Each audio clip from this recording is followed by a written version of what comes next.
Ассалаумағалейкум, құрметті халайық. Біз әдеттегідей Даналы дариясы деген тақырыбымызды бастаймыз. Өткен 2 рет пе 3 рет пе дәріс өткіздік. Онда біз Абайдың жалпы ілімін айтқан едік. Абайдың мына дүние танымына байланысты 2 хабар жүргіздік. Оның ішінде нақлен мен ғақлен айттық. Одан кейін тасдиқ деген негізгі еңбегі, көлемді еңбегі, трактат. Сол жайының мазмұнын айтып шыққанбыз. Сонда біз жалпы Абайдың дүние танымы солай қамтылды. Енді сол үлкен сүгіреттен кейін әрбір Абайдың жеке көзқарастарын ашып түсіндіру керек сияқты. Абайдың көзқарастары деген ол тәрбиеге көзқарасы бар, дінге көзқарасы бар, ғылымға, иманға, адамның жетілу жолына дегендей көп. Сол көзқарастарды біртіндеп жекелеп айтсақ, сонда ұғынықты болады ма деген ойдамыз. Және Абай атамыздың тойы да жақындап қалды. Сондықтан қарап отырмайық, осындай дәрістер жүргізейік деп мен қасында отырған шәкіртім, абайтанушы Абылай Нұрланұлы, мен Асан Омаров, екеулеп осы бүгінгі тақырыбымыз тәлім тәрбиеге Абайдың тәрбие қатты, соны айтып өтегенді. Осы хакім ғұламалардың бұрынғы өткен бабаларымыздың тәлім тәрбиеге деген көзқарас және баланы жастан дейді ғой. Сол неге жастан деп айтады? Ол бірінші айтатын нәрсе, әр ұлттың өзінің тәрбие школасы бар, тәрбие мектебі. Ол шешенше тәрбиелейді. Сығанша, орысша дегендей. Әр ұлт өзінің ғасырлар бойы жинаған тәрбиесін ұрпағына береді. Кәсібіне байланысты, сол өмір сүру тіршілік ортасына байланысты бөлек-бөлек болады, солай ғой. Жалпы бүкіл адамзатқа сәйкес тәрбие деген де бар, бірақ мына ұлттық тәрбие маңызды болып тұрады мұнда. Қазақша, халық өзі түсінікті, ұғынықты түрде тәрбие алу баладары. Үлкендер кішілерге береді, одан кейін атадан балаға кете береді, тәрбие деген сондай нәрсе. Сондықтан соның бір сөзі жаңағы баланы жастан дейді қазақ атамыз. Бала есейіп кеткеннен кейін оны тәрбиелеу қиынға соғады, оны түзете алмайсың. Тіпті әбден ол азамат болып қалыптасқанда оны тек оны не дейді? Өлім ғана түзетеді деген бар ғой қазақта. Адам түзелмейді деген, ол дұрыс айтылған сөз. Сондықтан баланы туғаннан бастап тәрбиелеу керек, ұят болады, анасы деймін, мына обал болады, сауап болады деп, кәдімгідей 4-5 жастағы бала оның бәрі түсінеді ғой. Сөйтіп қалыптастырады. Ғұламалардың айтқанды, Абай атамыздың айтқан, шәкәрім айтқанды, сол баланы жастан деген ол ұлттық тәрбиемен сәйкес келіп тұр. Осы ұлттық тәрбие мен Абай тәлімінің үйлесімділігі осы жерде сонда бұл Абай атамыз енді басқа қосқандар бар осы тәлім тәрбиеге қатысты. Баланың жаңағыдай ғылым білімге махаббатын ояту. Тәрбие мен мына Абайдың айтқандарын үйлесетін жері бұл тәлім тәрбиенің артында іргетасы болып, мына жаратушы құдіретті тану тұр. Осымен байланысты. Жаңа ұят болады деген неге ұят болады? Сен ешкім көрмесе де ұятты нәрсені жасамау керек. Ешкім жоқ екен деп бірдеңені білдірме. Себебі әр жағында Алла Тағала тұр деген мағынада. Сауап болады деген сол да. Сен ертең сауапты жақсы істесең, Алла Тағала саған қайтарады. Сен бір жақсылығыңды 10 есе қайтару мүмкін. Сондай әр жағында оның іргетасы түпкі себебі болып, жаратушы құдіретті тану тұрады. Бұларды құлшылық қылу деген мағына емес, тек сол жоғарғы ие бар екенін кішкентайынан жүрегіне құю. Соны түсіндіру. Бұл ұлттыққа да келеді, бүкіл адамзаттық тәрбиеге де келетін іргетас. Мінеке. Енді бізде мына Алланы танудың жолдары бар ғой? Бізде сол туралы тоқталып кетейік па? Тоқталып кетсеңіз деген ғой. Бұл әрине кішкентай баланы тәрбиелейміз, бірақ ол адам оға алмайды оны. Алла Тағаланың екенін үлкен адамның өзі тануға қиын ғой. Сондықтан бірақ Абай атамыз айтады, баланы жасына соған үйір қылсаң, үйір қылуға, ғылым білімге. Содан кейін ол біртіндеп соған өзі жете бастайды дейді. Егер кішкентайына сол үйір қылмасаң, ол ана теріс жақ кетіп қалады, қиянатшылыққа. Қиянатшылыққа салса, ол жарым адам жарым болды дегенде жарым болып қалады. Жарым мұсылман сонда болады. Солай болады. Сондықтан ғылым білім деген мағына бұл арада ақиқат деген сөз. Ақиқат деген немен? Ақиқат деген бұл дүние бар, о дүние бар. Осыны бұл арада сол Абай атамыздың көп күш салатыны осы дүниенің көрінбеген сырын ұқтыру. Көрінбеген, иә? Көрінбеген. Кішкентайынан. Бала екі мінезбен туады ғой. Иә. Біреу ішсем, жесем, ұйықтасам, екіншісі сол білсем, білмекке құмарлық. Сол білмекке құмарлықты ынталандыра беру керек баланы. Ынталандыра беру керек, иә? Айта беру керек, түсіндіре беру керек.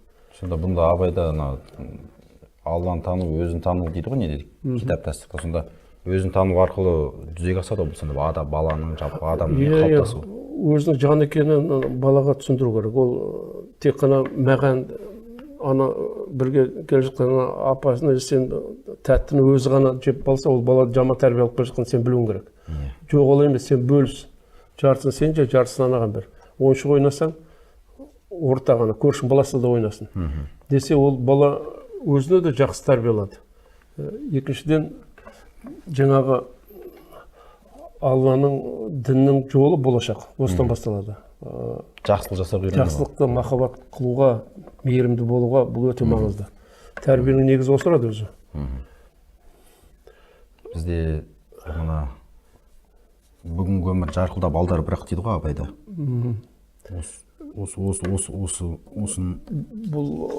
Бұл көп адамдар неге ата-анасы да жақсы, сабақты да жақсы оқыды, бірақ кейіннен ол адам бола алмай қалады, бұзылып қалады. Қалыптасам себебі мұны өмір алдамшы. Бұлай деген сөз бар, дүние деген жалғанға ей адамзат алданба. Соған алданып қалады адам, қалайда. Сол торына түседі, мысалы үшін ақшаға құмарты болады, ақша табам деп туысына да қарамайды, әрбірдің бала шағасына да қарамай, ол соны қуып кетеді.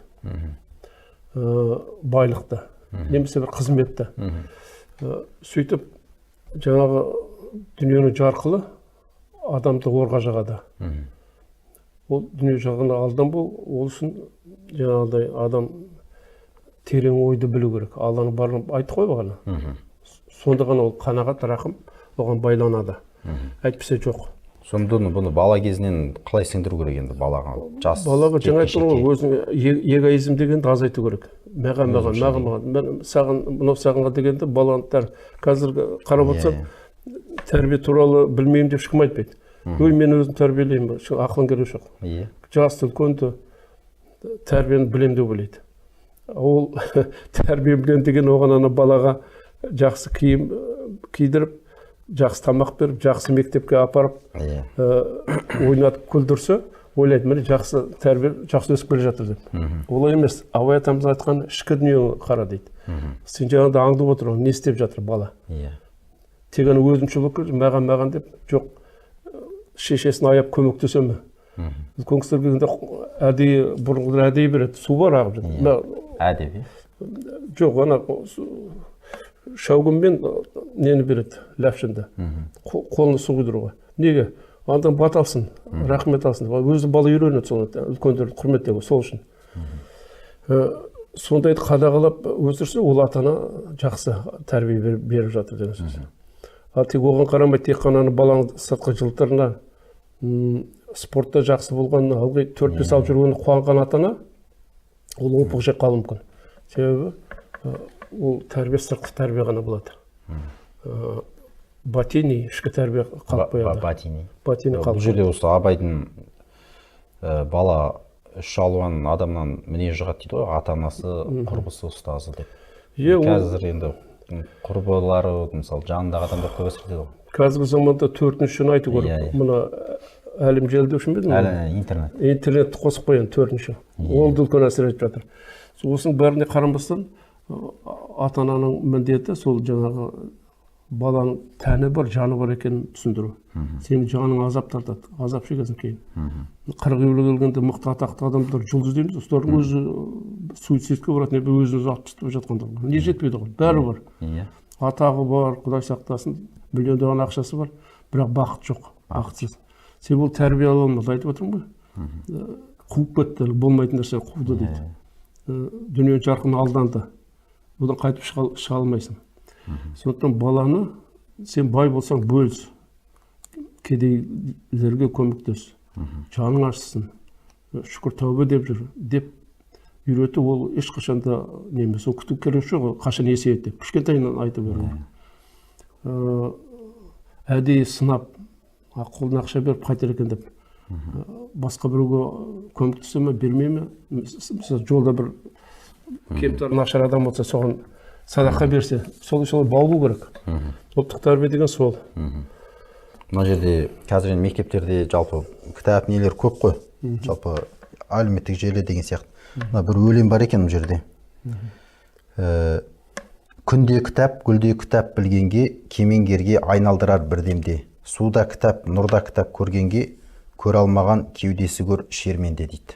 Сонда осы айналаның бәрі кітап деп тұр осында, тек былай білім ғана емес. Осы бүгінгі зайырлы заманға жақсы айтылған нәрсе. Себебі біз тек мешітке, медресеге бара алмайды қазір, көп оқымайды.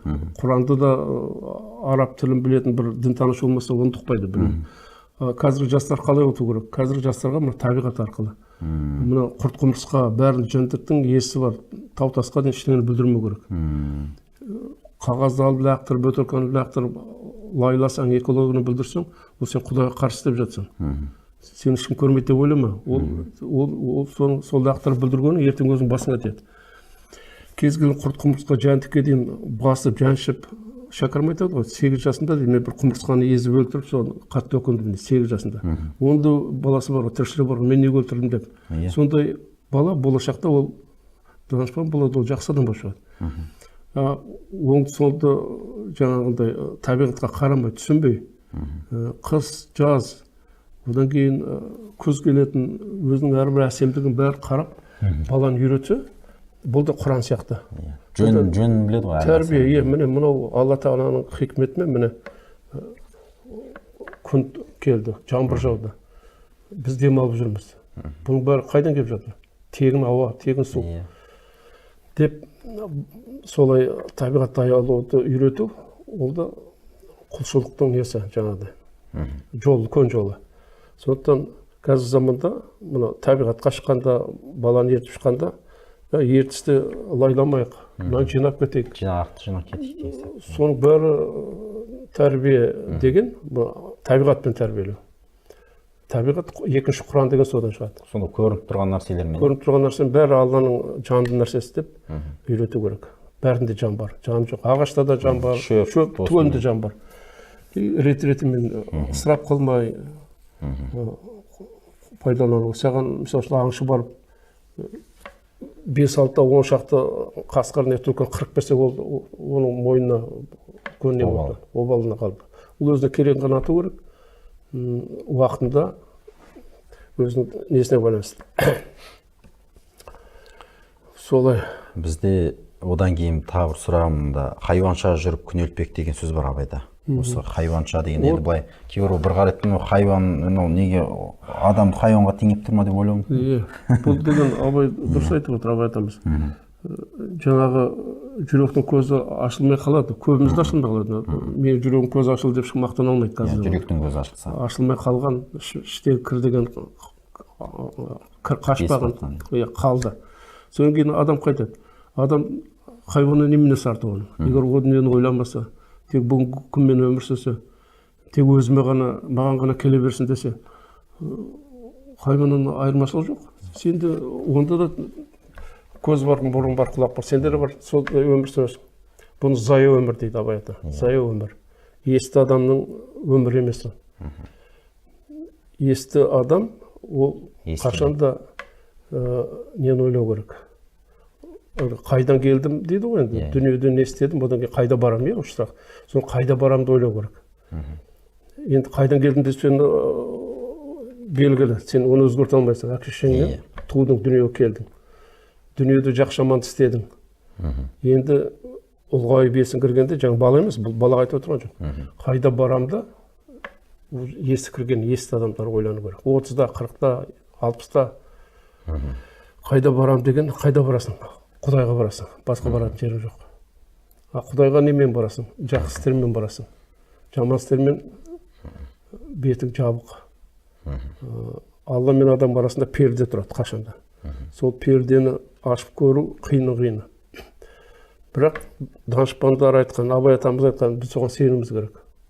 Аят хадистер айтқан, перденің әр жағында о дүние тұр. Бұл дүниедегі жақсылық жаса, сен ар дүниеге де жақсы өтесің. Деген алтын қағида, алтын заңдар, өмірдің формуласы бәрі бар ғой. Осыны тек тәрбие қолдану керек. Сонда егер хайуанша жаңағы мал сияқты деп тұр ғой, ішіп жемен ғана, иә? Ішіп жемен ғана ол егер өзінің семьясын асырап жүрген, ол да керек енді бір адамның уақыты жоқ ойлануға. Бірақ ол өзінің адал еңбегімен адал күнін көріпсе, ол да не, мұсылман дұрыс.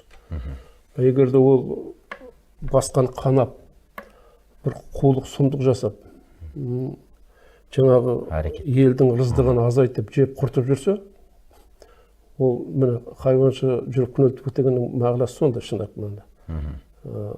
Сен өзің семьяңа ие болып, көршіңе, туысыңа, досыңа бәрің адал болып жүрсің, ол хайуанша жүріп күнелтпек емес, ол сен адам қайда келтіресің? Адам қасиетінде жүрсің, иә. Енді мына тәрбиеге байланысты тағы да бүгінгі тәрбие бар ғой, бүгінгі күнде болып жатқанымыз.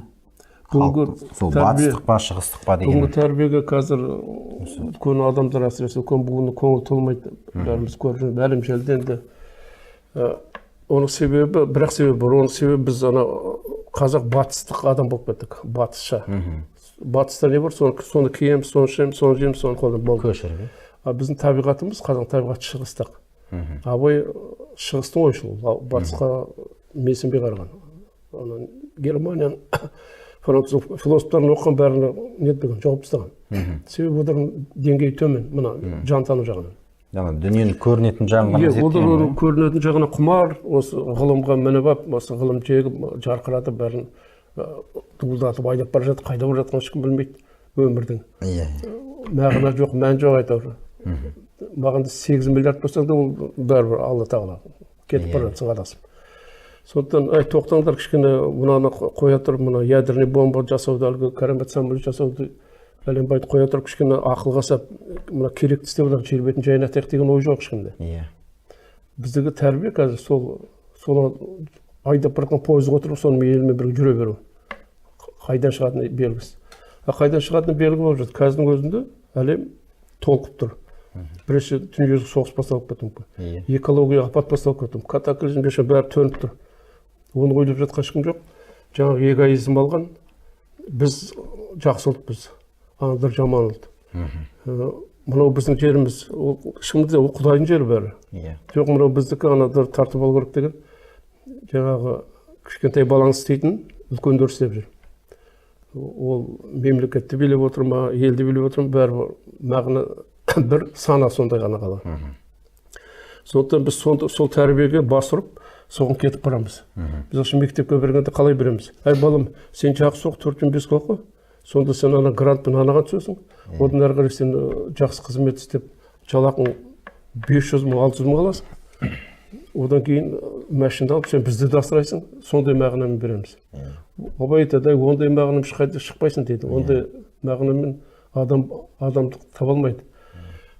Сен мәнсапты да, малды да, қызметті де ойламай оқысаң, мынаны білейінші, мынау не нәрсе деп, сонда сен білімді аласың, өзіңе де елге де пайдаң болады. Яғни мал мақтан, ғиззат, құрмет келеді дейді. Құрмет өзі келеді, сен оны іздесең дейді, ол өзі келмейді.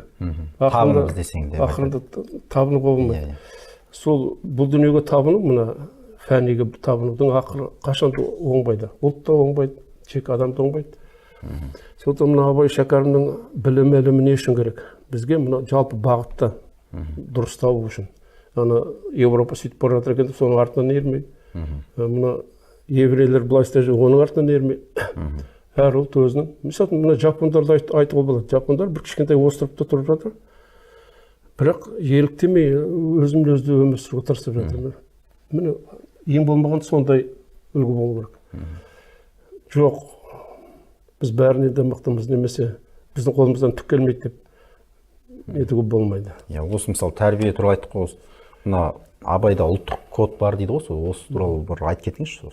Код деген немене негізі? Халық өзі әртүрлі ғой, жапондар бөлек, немістер. Ұлттық код деген ол ежелден сол терең тамырдан келетін нәрсе.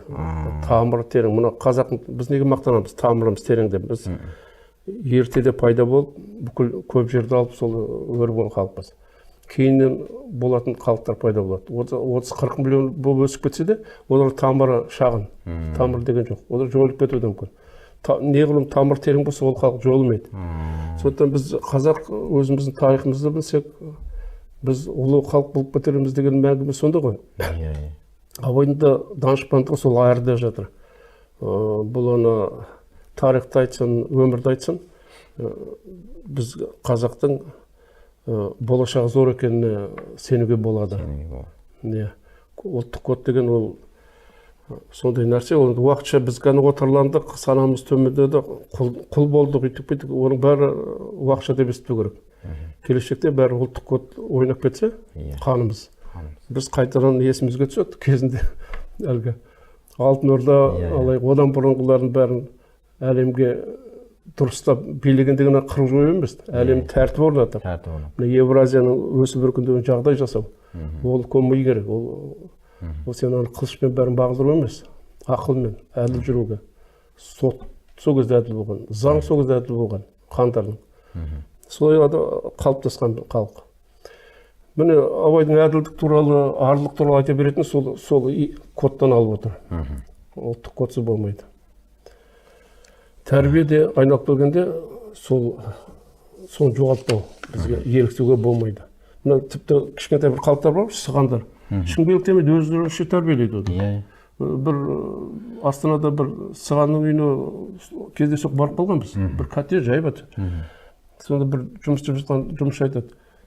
Қарасам бірден өздерін көбір бірдеме айтып жүрді тілінен. Тілі орысқа да не орысша емес, қазақша неме дейсіз? Біз сығанша сөйлесінбейді. Үйден шыққаннан кейін ғана сөйлесеміз басқаша тілде дейді. Солай тәрбиелеп қойған. Өздерінің кодтары сол адамдар. Өздерінің шығандың ұғымы бар, өздерінің түсінігі бар. Бізде тіл жағы да қазір балалар орысша сөйлейді ғой. Міне кодтан айырылу осыдан басталады. Жаңағы тәрбиенің соры тілге байланысты. Тіл арқылы келеді, ананың сүтімен келеді. Одан кейін одан айырылып қалғаннан кейін бір 5 класс, тіпті 10 класс орысша бітірдім, ол бала басқа ұлт, басқаның түрі ғана қазақ болып қалады. Әлихан Бөкейхан сөзі бар ғой, жер деп айтады ғой, оның түбіндегі жатқан нәрсе тіл деп.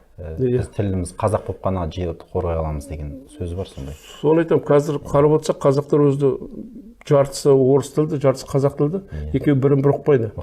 Екеуі өзі екі мемлекет сияқты, шын айтқанда. Ол өте қиын жағдайдамыз.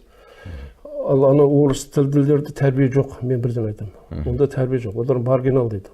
Ананы мынаны біледі, ақпарат. Тәрбие деген жүрекпен сезу деген жоқ оларда. Аяушылық деген жоқ, аз. Қазақ тілінің біздің ұлттық кодтың мықтылығы бізге жан береді ол. Жан азығын береді. Бауырмалдыққа, сезінеміз, біз бақытты өзіміз сезінеміз, біз көп жасай аламыз жаңа ұлттық кодтың арқасында. Ал орыс тілде көп жасай алмай, жүректері ауырады да, әрбірден кейін тез өлетін досадар. Себебі олар әлгі бір арам шөп сияқты, өзінің мемлекетінде тұрып, өзінің тілін білмеу деген, ол нағыз әлгі бір болады, бұтақтар артық. Сондай болады, шын айту керек. Сондықтан ұлттық тәрбие қазір заманда тілге де тікелей тәуелді болып тұр. Енді осымен бүгін аяқтасақ, сабақтасақ. Рахмет. Тыңдағандарыңызға рахмет. Келесі сабағымызда енді Абайдың ғылымға деген көзқарасын тақырып қыламыз. Аман есен жүздесейік. Абай атамыздың тойын жақсылап қарсы алуға нәсіп етсін.